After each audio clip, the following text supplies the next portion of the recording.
যাই হোক, হাদির হত্যাকারী ধরা পড়লে তাকে বিচারের আওতায় আনলে তো বাংলাদেশের আবাল বৃদ্ধ বনিতা খুশি হবে, তাই না? কিন্তু গভীরভাবে চিন্তা করলে আপনি এই সংবাদগুলোতে বেশ কয়েকটা অসঙ্গতি দেখবেন, যা বলছি তার বাইরেও আছে। আসেন আমি অসঙ্গতিগুলো ধরাই দিতেছি। ডয়েচে ভেলের সংবাদে বলা হয়েছে হাদির হত্যাকারীকে আদালতে তোলা হয়েছে। শুনেন আগে। রাহুল ওরফে ফয়জাল, করিম মাসুদ এবং আলমগীর হোসেন বাংলাদেশে ওসমান হাদিকে খুন করে মেঘালয় মারফত বাংলাদেশ থেকে ভারতে আসেন। শনিবার রাত্রে পশ্চিমবঙ্গ রাজ্য পুলিশের এসটিএফ বনগাঁ অঞ্চল থেকে এই দুই অভিযুক্তকে গ্রেপ্তার করেন। তারপর আজকে রবিবার তাদেরকে কোর্টে পেশ করা হয়। শুনেছেন? অথচ শনিবার রবিবার আদালত বন্ধ থাকে পশ্চিমবঙ্গে, ছুটির দিনে আদালতে তোলা হয়েছে। আচ্ছা, কলকাতা প্রেস ক্লাবের সাবেক সভাপতি কি বলতেছে শুনেন। বলতেছে আগামীকাল সোমবার আদালতে তোলা হবে। অনেকদিন ধরেই বাংলাদেশ ওসমান হাদির হত্যাকারীকে খুঁজছিল এবং তাদের যদি আজকে ভারত পশ্চিমবঙ্গের পুলিশ গ্রেপ্তার করে থাকে সেটা নিঃসন্দেহে একটা ইতিবাচক দিক।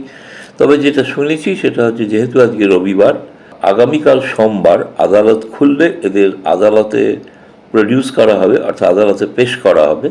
শুনেছেন? তাহলে তারা আদালতে তোলা হয়েছে নাকি হয় নাই বলেন তো? বাংলা মিডিয়া তো তারে রিমান্ড মঞ্জুরের খবর ছাপিছে, দেখেছেন? কি কইবেন? এইবার আসেন পরের অসঙ্গতি। পশ্চিমবঙ্গ পুলিশের একটা ওয়েবসাইট আছে, তাদের সব নিউজ প্রেস রিলিজ এখানে আসে। সেই সাইটে কিন্তু এই গ্রেপ্তারের খবর নাই। আসেন এর পরের অসঙ্গতি ধরি। কলকাতা পুলিশের প্রেস রিলিজ হিসেবে এই কাগজটা প্রচারিত হয়েছে। এটা কোনো প্যাড নাই, কারো সিগনেচার আছে, সিগনেচার নাই, কারো নাম আছে, নাম নাই। এমন একটা কাগজ তো যে কেউ বানাইতে পারে, তাই না? প্রিন্ট করে নিতে পারে, আমি আপনি সবাই পারে। তো তাইলে এটারে কেন ধরে নিতে হবে যে এটা কলকাতা পুলিশ পাঠাইছে? মানে আপনি যে এটা যে কলকাতা পুলিশটা বলবেন যে আপনি এটা পাঠাইছেন, তার তো একটা নাম থাকবে, তাই না? ভেরিফায়েবল হইতে হবে তো একটা এভিডেন্স, তাই না? এটা ভেরিফায়েবল এভিডেন্স। আচ্ছা, এর পরের অসঙ্গতি আসেন। প্রথম এই নিউজটা আসে এএনআই থেকে। আমি সেটা শেয়ারও দিছি ফেসবুকে। এই এএনআই হইতেছে বিজেপির একটা স্বীকৃত প্রোপাগান্ডা মিডিয়া। আপনি দেখেন, এটা নিয়ে প্রচুর নিউজ আছে ইউরোপ আমেরিকায়। এই এএনআই কেন এটা দিল? এরপরে অসঙ্গতি আসেন। কোন মিডিয়া কলকাতা পুলিশের কোন মুখপাত্রের সূত্রে কিছু বলেনি। কলকাতা পুলিশের কোন দায়িত্বশীল এই মর্মে কথা বলেনি। তাইলে সবাই হুদাই লাপাইতেছে কেন? আচ্ছা, এই যে এনডিটিভির এই সংক্রান্ত তার নিউজে নিচে একটা ডিসক্লেমার দিছে। তারা বলছে এটা একটা সিন্ডিকেটেড নিউজ। দেখেছেন? দেখেন কেন এই ঘটনাকে সিন্ডিকেটেড নিউজ বানাইতে হলো। সিন্ডিকেটেড নিউজ মানে ন্যারেটিভ তৈরি করার জন্য ব্যবহার করা হয়। আপনারা দেখছেন না, একই খবর অনেক মিডিয়ায় ছড়াইতেছে, একই টাইটেলে, একই কন্টেন্ট। এটা হইতেছে সিন্ডিকেটেড নিউজ। রাষ্ট্র যখন সত্য বলার বদলে গল্প বানায়, তখন অসঙ্গতি হয়ে যায় সবচেয়ে বড় প্রমাণ। এটা মানে বুঝলেন না? আচ্ছা শোনেন, ধরেন একটা ঘটনা যদি সত্যি হয়, তখন সাধারণত তথ্যগুলো পরস্পরের সাথে মিলে যায়। যখন একটা গল্প বানানো হয়, তখন সে গল্প ধরে রাখতে গিয়ে অনেক জায়গায় ফাঁক তৈরি হয়ে যায়। সে ফাঁকগুলোকেই আমি অসঙ্গতি বলছি। আমি অসঙ্গতিগুলো দেখা দিলাম। সত্যিকারের ঘটনার বৈশিষ্ট্য হইতেছে, যদি ঘটনা সত্যি হয়, তাহলে সাধারণত দেখা যায় বিভিন্ন সূত্রের তথ্য প্রায় একই থাকে, টাইমলাইন পরিষ্কার থাকে, সরকারি বিবৃতি, পুলিশ, মিডিয়া সব জায়গায় একই কথা থাকে। ডকুমেন্ট বলেন, প্রেস রিলিজ বলেন, আদালত বলেন, সবকিছু স্বাভাবিক নিয়মে হয়।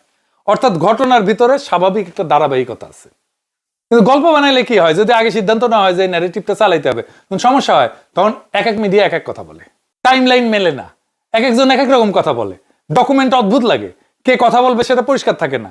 এই ছোটখাটো ফাঁকগুলো হইতেছে অসঙ্গতি। এই অসঙ্গতি কেন গুরুত্বপূর্ণ? অসঙ্গতি গুরুত্বপূর্ণ কারণ এগুলো দেখায় যে ঘটনার বর্ণনা স্বাভাবিকভাবে তৈরি হয়নি, ন্যাচারালি তৈরি হয়নি, অর্গানিক্যালি তৈরি হয়নি।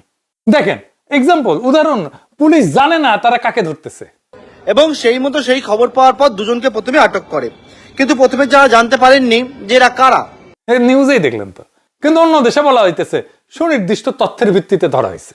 দুইটি একসাথে তো সত্য হইতে পারে না। এখানে অসঙ্গতি। যে কোনো তদন্তে এই পদ্ধতি কিন্তু ব্যবহার করে, পুলিশ ব্যবহার করে, ক্রিমিনাল ইনভেস্টিগেটররাও এটা ব্যবহার করে। তদন্তকারী প্রথমে খোঁজে টাইমলাইন কোথায় ভাঙছে, কার বক্তব্য বদলাইছে, কোন তথ্য অন্য তথ্যের সাথে মেলে না। এই অসঙ্গতিগুলো ধরে ধরে ধরে ধরে সত্য বের করা হয়। তাই কোনো পক্ষ যদি সত্য না বলে একটা গল্প তৈরি করে, তাহলে সেই গল্পের মধ্যে অনেক জায়গায় ফাঁক থাকবে, কথা মিলবে না। আর সেই না মেলা জায়গাগুলাই মানুষকে বুঝতে সাহায্য করে যে ঘটনার ভিতরে কিছু গোপন করা আছে। এরপর আর একটা ইন্টারেস্টিং জিনিস বলি। ডিজিএফ এর সুনির্দিষ্ট তথ্যের ভিত্তিতে যদি ধরা হয়েই থাকে, তাইলে দেখেন ডয়চে ভেলে বলতেছে তারা বাংলাদেশে ঢোকার প্রস্তুতি নিচ্ছিল। শোনেন আগে। তারা চেয়েছিলেন এই বনগা থেকে আবার সীমান্ত পার হয়ে বাংলাদেশে ফিরে যেতে। সেই সময় খবর পেয়ে তাদের একটা অভিযান চালানো হয় এবং শেষ পর্যন্ত তারা গ্রেপ্তার হয়। শুনিছেন, ধরেন সাধারণ স্বাভাবিক কাণ্ডজ্ঞান এখানে প্রয়োগ করেন। স্বাভাবিক কাণ্ডজ্ঞান কি বলে? বাংলাদেশি পুলিশ তো ঠাসি খেয়ে আমাদের বর্ডারের মধ্যে বসে থাকবে, ও নিজে নিজে বর্ডার পার হলে ক্যাক করে ধরবে, এটাই তো সহজ। এখন তো নানা আন্তঃরাষ্ট্রীয় প্রোটোকলের মধ্যে দিয়ে যাইতে হবে। কেন বাংলাদেশে ঢোকার পরে ধরলো না? সে যদি বাংলাদেশে ঢুকবে প্রস্তুতি নিয়ে থাকে, তাহলে সে ঢুকুক আস্তে আস্তে, আমরা ধরি, কোনো গ্যাঞ্জাম নাই।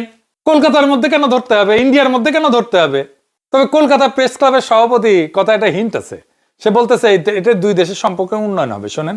আজকে প্রথম ধরা পড়ে একটা বড় সাফল্য আমি বলবো, এবং নিঃসন্দেহে এটা ভারত বাংলাদেশের সম্পর্কের ক্ষেত্রে একটা গুরুত্বপূর্ণ ভূমিকা পালন করবে।